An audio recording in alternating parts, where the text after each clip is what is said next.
from $738,000 to $943,000 in sales in just 15 days. That's what we helped one of our telehealth clients achieve after fixing their broken email marketing setup. And in this video, I'm gonna walk you through the exact list growth, flow, and campaign strategies we implemented to reach these kind of results. So you can copy it in full for your brand and hopefully reach similar or even better results for yourself. Now, make sure to watch this in full because results like this require a complete system, not one magic tactic or silver bullet. But first, let me give you some context on this brand so you'll get the full picture of the strategies we've implemented. Before going deep into the strategies, let's start by giving you a little bit of a context. But I'm just gonna show you the numbers first of all, that I'm not bullshitting you. So these are the numbers that they used to be before we started working with them, and then this is what they look like after we had the new setup for them. 15 days after the setup went live, this is the result. So yeah, there's going from 33.9 to 42.6% of email attributed revenue and increasing the sales, total sales by $205,000. So let's give you a little bit of context now before we go into the strategy and what we actually did for them. So starting point, August 2025. This is actually a telehealth brand that sells GLP-1 weight loss medication. The treatment is a monthly ongoing subscription of anything between $200 and $350 per month. And this brand, they were really reliant on paid advertising before we started working with them. And due to the regulatory challenges, they were regularly getting banned by Meta. They were losing tens and hundreds of thousands of dollars because they weren't able to push new traffic from Meta because their accounts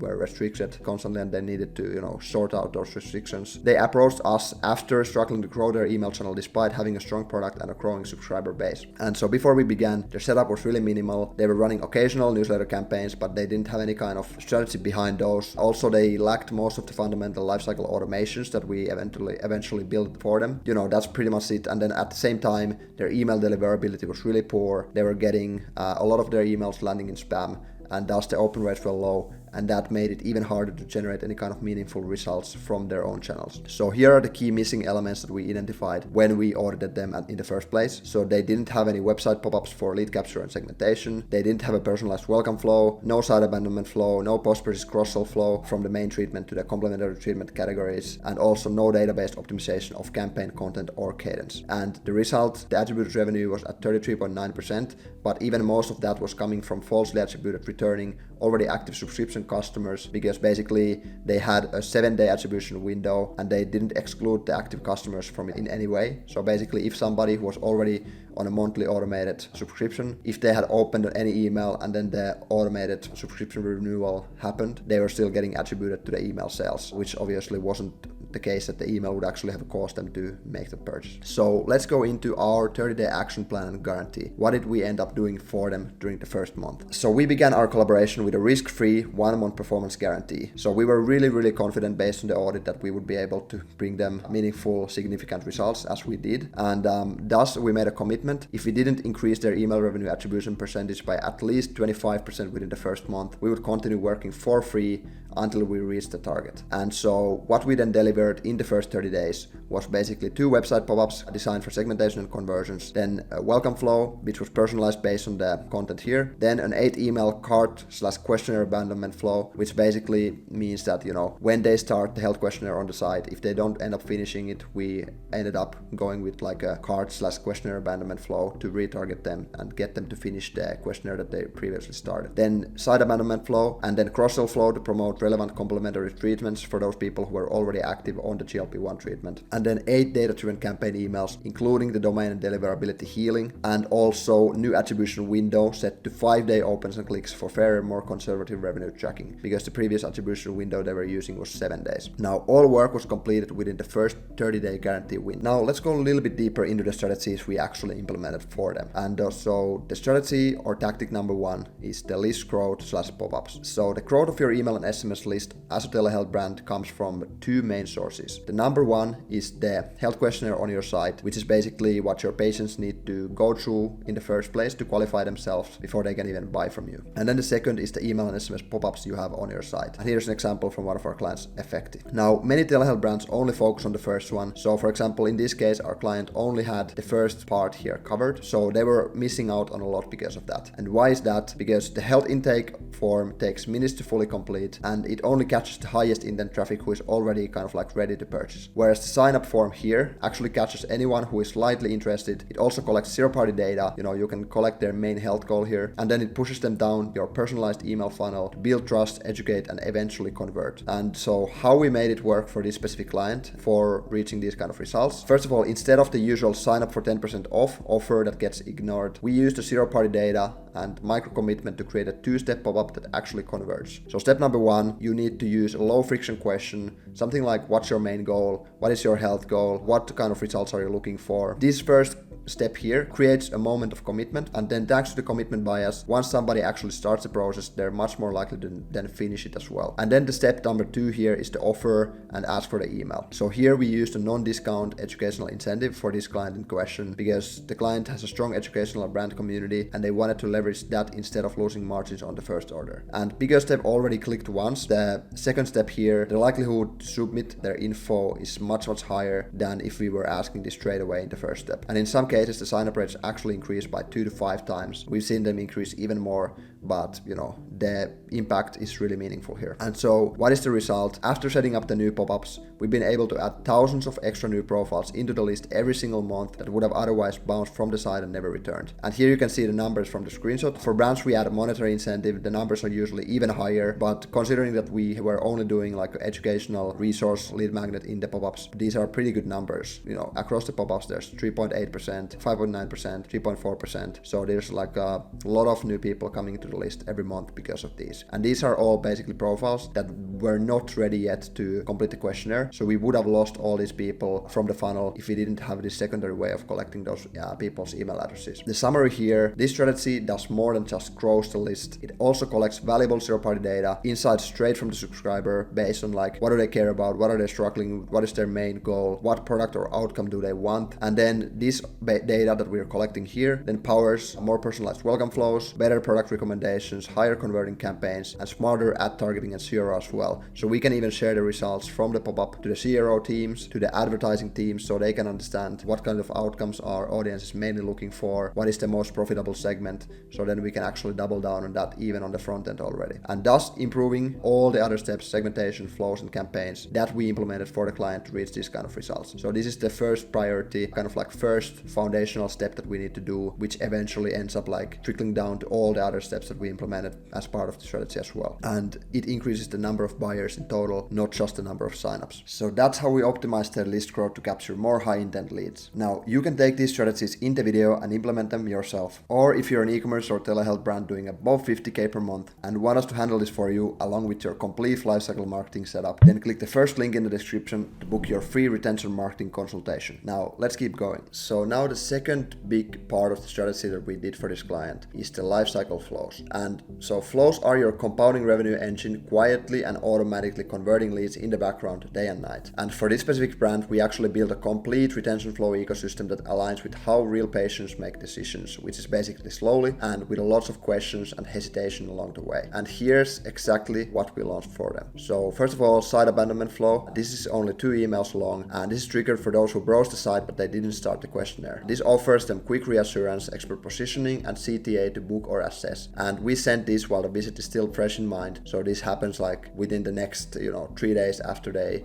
browsed the site and left it. Now second part here, questionnaire/checkout abandonment flow, which is basically 8 emails long, staggered over the 2-week period or so. And each email basically has a goal of tackling a specific single objection or question that patient might have. And basically so we try to, think about all the potential questions, objections, hesitations, anything that might stop the patient from actually becoming a customer of ours. Then we just make an email around each of those. Is it safe? Will it work? Can I afford this? How fast can I start? And then layered with deadlines, social proof, and guarantees. We're just like tackling these objections and questions one by one until there's nothing left stopping this person from buying. Also, to make this even less, like remove the friction completely, minimize the friction and increase conversions, we built separate flows with pretty much the same exact content, but a separate CTA link for those people who first of all left in the middle of the questionnaire but didn't reach checkout, versus for those who actually finished the questionnaire but abandoned checkout at that point. So then the abandoned checkout flow pushes them straight to the checkout, whereas the questionnaire abandonment flow pushes them back to the questionnaire to the point where they left off from. Third part of the funnel, welcome flow. So basically this was 6 email long, and we made the content separately based on, or like differently based on which was the data point that they gave us in the pop-up. So based on what was their main health goal, we then separated and specified the welcome flow for those people, so it was personalized, talking about the exact pain point and exact goal that this person had and given us in the pop-up itself. Now this flow builds trust with the brand and medical team, handles pricing, eligibility, side effects and FAQs, and then of course offers social proof, patient stories, and a clear CTA to actually get started and start the questionnaire. Now other stage here is cross-sell flow. So basically cross-sell flow was 3 emails, and this promotes complementary treatments for GLP-1 patients. And this is based on ideal medical bundles and focused on outcome stacking, not just product pushing. So this is really important, especially in health and wellness and especially in this medical space. You don't want to just like push them separate treatments because they're actually pharmaceutical treatments. You don't just want to like sell people into all these kind of drugs and medication if there's actually no reason behind it. So you need to be really focused on these actually complement each other, this is actually good for you, instead of just pushing all kinds of products in hopes of somebody buying. So we're basically cross-selling, complementary, longevity, vitality boosting treatments for people who are already active on the GLP-1 treatment protocol. Now the last part of the flow structure that we built for them is sunset flow. So this is key for the deliverability side, which was really bad for them when we started. This is basically a 2 email long flow, which is just meant for list health purposes, because better your domain reputation, the more of your emails are going to land in the main inbox instead of spam folder, and the more of the emails that land into the main inbox, the more you're also going to be able to generate revenue from those emails. So that's basically the key here. List health equals revenue health. We made sunset flow, which basically acknowledges the unengagement of people who haven't been opening any of your emails in a long time. We ask them, do you want to stay on the list? Click here if yes, and then if they don't click anything, then we are just suppressing them and removing them from the list. And then this is basically the sunset part. At that point we remove those people from the list, and then we are able to only send for the most engaged people and remove this dead weight from the list. What is something else that I want to note regarding the lifecycle flow strategies? First of all, qualitative data collection, conversational approach is something that we followed here and that works always really well when it comes to telehealth. So conversational email prompts woven throughout key flows. We included emails specifically designed to spark two-way interaction. So basically we ask qualitative questions to better understand hesitations. We pushed leads to chat with the client's resourceful support team, and then these human conversations close actually many leads the flows alone couldn't. So we are pushing people to respond to our support team, then they ask questions from our support team has the chat there, and then eventually those people convert. And this is really powerful approach, especially in the telehealth space. So we've seen it work over and over again for all of our telehealth clients. The second point here, zero discount policy. So since most patients are only on one treatment, we decided to not run any promotions to keep the margins high and avoid causing confusion by accidentally having active patients receive discount codes of the treatment they already subscribed to. So yeah, we just didn't do any discounting in the flows because we wanted to keep it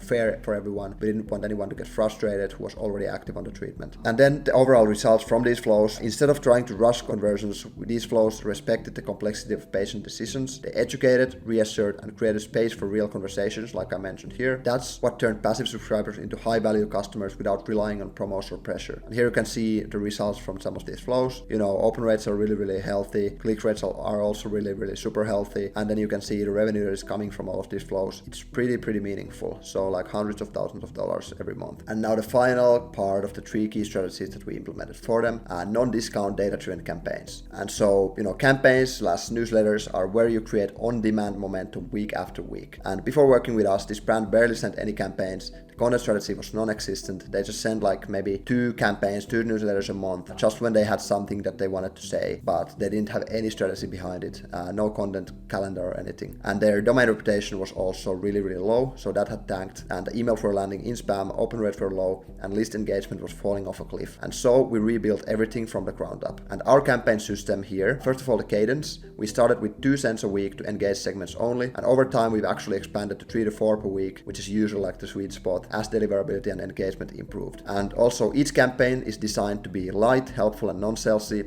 visually engaging because dopamine hits through design, and then written in personal traditional human tone. So there's basically like, well, not every single is visually engaging because we're basically doing two kinds of campaigns. We're doing plain text ones, which are basically just like written by the founder, and then we're doing designed ones, which are more like this kind of style and visually engaging. So those are basically the style of campaigns that we do for them. Now, content pillars of these campaigns, we follow for telehealth brands basically these 8 key content pillars. So first of all, there's educational and insightful content, there's social proof and case studies, there's engagement and interaction content, there's treatment showcases, there's problem agitation solution or like belief shifting emails, which is more like emotional copywriting, direct response copywriting. Then there's these super simple emails that are just like reinforcing the value proposition of your brand, focusing on some really key simple benefit of your product, and just contains like the whole hero section of the email but nothing else. Then there's re-engagement campaigns for those people who have lapsed from the treatment, and then there are active patient emails or VIP emails for those people who are already active on your treatment and have been for a long time. And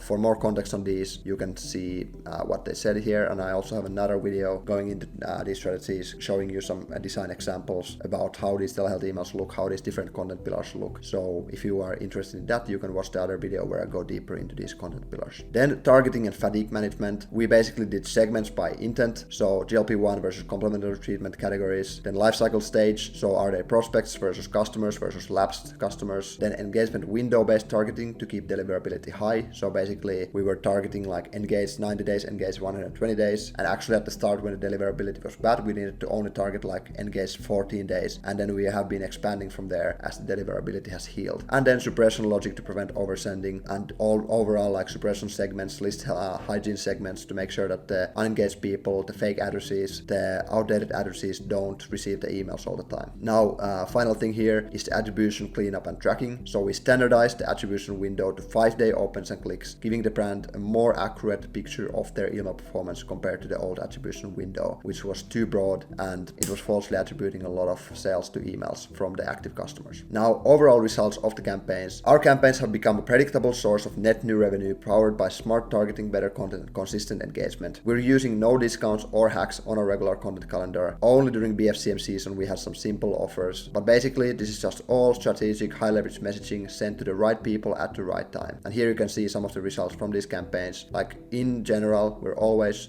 this is kind of like the segment size that the emails are going to, and this is kind of like the numbers of orders, numbers of revenue that we can expect, click rate range, open rate range. So yeah, it's working really well right now. And so now, last but not least, the overall results of our strategies. So here you can see we launched the whole setup, which means all the flows on the same day, while we also sent the first campaign of the 8 campaigns that we did during the first month guarantee window. And within just 2 weeks of launching the new setup, the transformation was measurable and substantial. You can see here, I already showed this to you at the start of the video, but another look into it. Basically, email attributed revenue percentage had gone up from this to this, 26% improvement. Email attributed revenue numbers, actual numbers, had gone up this much, so 60%, and then total store revenue also went up at 28%, and this all happened only within 15 days after launching the setup, so clearly above the 25% performance guarantee that we made for them. And then comparing full 30-day period shows an even greater uplift here. And what is the broader impact? Of course, these are the numbers that every brand wants to reach because revenue and profit is what matters, but what is the broader impact even beyond that? First of all, by introducing a complete data-driven automation and campaign system, the brand shifted from manual, unstructured email marketing to a fully optimized retention engine. And key outcomes here, first of all, significantly increased profitability from own channels, reduced dependency on paid ads for new customer acquisition. So all of the restrictions they're getting from Meta, they're not good of course, but now we actually have another channel as well supporting us on the back end. We freed a lot of the founders' time from tactical email management to focus on strategic growth because they had never had any kind of external provider before for the email marketing. And then we, last but not least, established a true partnership, proactive, data-driven, and execution-ready, rather than one requiring constant direction from their side towards us. And so today this telehealth brand operates with a predictable and scalable email revenue model where each campaign and automation works together as part of a high performance system. And this is the power of having somebody who is expert in the field helping you instead of you as a brand owner or operator trying to scrape together these things yourself without having the actual expertise. And obviously we are the only telehealth specific email and retention provider and partner, so we know exactly what to do because we've gone through these same strategies many times for different kind of brands in the industry. So that's the complete setup we used to take this telehealth brand from $738,000 to $943,000 in sales in just 15 days. Now, this case study shows you what we did for one brand, but telehealth marketing is full of unique challenges that generic e-commerce strategies don't account for. Things like compliance, longer patient decision cycles, questionnaire abandonment flows, and trust building with people who are skeptical about online healthcare. So if you want to see the complete 5-pillar framework we use for telehealth brands, including the 6 essential flows, trust-based campaign strategies, and why traditional e-commerce tactics fail in this space, then click the video on the screen right now to check it out. And now, thanks for watching this video, and I'll see you in the next one.